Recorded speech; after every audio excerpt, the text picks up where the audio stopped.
Sir, IIT Bombay वरून आता वाद चिघळताना पाहायला मिळते. मनसे अध्यक्ष राज ठाकरे यांनी आज फेसबुक पोस्टवर भाजपवर एक प्रकारे टीका करण्याचा प्रयत्न केला.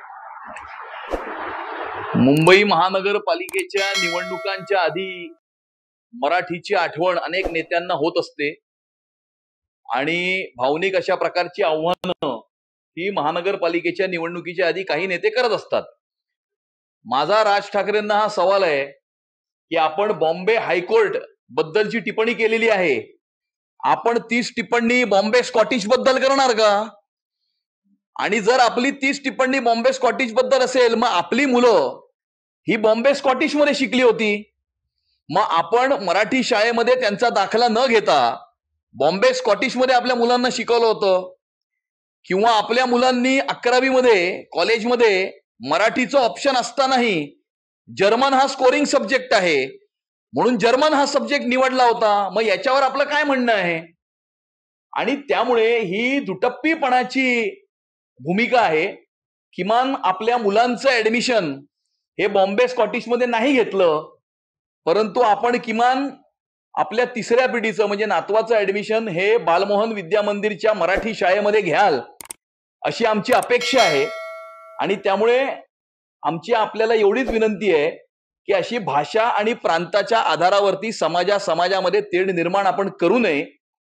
आणि जे वक्तव्य जितेंद्र सिंगजी यांनी केलं होतं, मुंबई भारतीय जनता पार्टी आणि महाराष्ट्राचं सरकार हे मुंबई या नावाशीच सहमत आहे. इनफॅक्ट मुंबई हे नाव करण्यामागे भारतीय जनता पार्टीचे नेते रामभाऊ नाईक यांचं सगळ्यात मोठं योगदान आहे. सर्वात पहिली मागणी मुंबई करण्यामध्ये कोणी केली होती आणि ते करण्यासाठी कारवाई कोणी केली होती तर ते रामभाऊ नाईकांनी केली होती. त्यामुळे मी राज ठाकरेजींना हे सांगू इच्छितो की आपण आम्हाला मुंबईबद्दल शिकू नका, कारण मुंबई नाव हे मुळात भारतीय जनता पार्टीच्या नेत्याच्या पुढाकारानेच झालेलं आहे. आणि त्यामुळे आपण 2007 पर्यंत शिवसेनेमध्ये होतात, तर 2007 पर्यंत मुंबई महानगरपालिकेच्या माध्यमातून आपण मराठी माणसासाठी काय केलं हे आपण कृपया सांगावं. किंवा किमान आपण आतापर्यंत काही केलं नसेल तर किमान येणाऱ्या काळामध्ये तरी मराठी माणसासाठी आपली व्हिजन काय, महाराष्ट्रासाठी आपली व्हिजन काय हे सांगावं. आम्ही अभिमानानं सांगतो की मराठी भाषेला अभिजात भाषेचा दर्जा हा पंतप्रधान नरेंद्र मोदीजींच्या सरकारने प्राप्त करून दिला. आणि बीडीडी चाळीमध्ये राहणाऱ्या मराठी माणसाला त्या मुंबई शहरातून हद्दपार होऊ न देता 560 फुटाचं घर त्याच दक्षिण मुंबईमध्ये, त्याच वरळीमध्ये हे भारतीय जनता पार्टी आणि महायुतीच्या सरकारनीच मिळवून दिलं.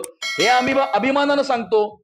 आपल्याकडे केलेलं कुठलं काम नसेल सांगायला, पण किमान भविष्यात काय करणार हे तरी सांगा, एवढीच माझी त्यांना विनंती आहे. असं म्हटलंय की ज्या पद्धतीने हे वक्तव्य समोर आलेलं आहे त्यामुळे त्यांचे वरिष्ठांची जी काही मानसिकता आहे त्या मानसिकतेच्या नुसार हे बोलत आहेत असं नाही. आमच्या वरिष्ठांची हीच मानसिकता आहे की पंतप्रधान नरेंद्र मोदीजींनी मराठी भाषेला अभिजात भाषेचा दर्जा प्राप्त करून दिला. याच्यातनं आमच्या वरिष्ठांची काय मानसिकता आहे हे स्पष्ट होतं. परंतु आपली मानसिकता फक्त समाजामध्ये तेढ निर्माण करणं, भाषावाद प्रांतवाद करणं इथपर्यंत सीमित आहे. अशा प्रकारचं चित्र हे महाराष्ट्राच्या समोर निर्माण होत आहे. दुबार मतदारांचा मुद्दा जो आहे तो पुन्हा एकदा समोर आलेला आहे. उद्धव ठाकरे यांच्या पक्षातून आता एक नवीन माहिती जाहीर करण्यात आली की 11 लाख दुबार मतदार जे आहेत मुंबईमध्ये आहेत. स्वतः किशोरी पेडणेकर यांचं म्हणणं आहे की माझं सुद्धा डबल नाव आहे.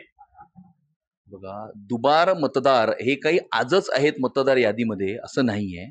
आणि त्याच्यामुळेच SIR येणाऱ्या काळामध्ये हा इलेक्शन कमिशनच्या मार्फत राबवला जातोय.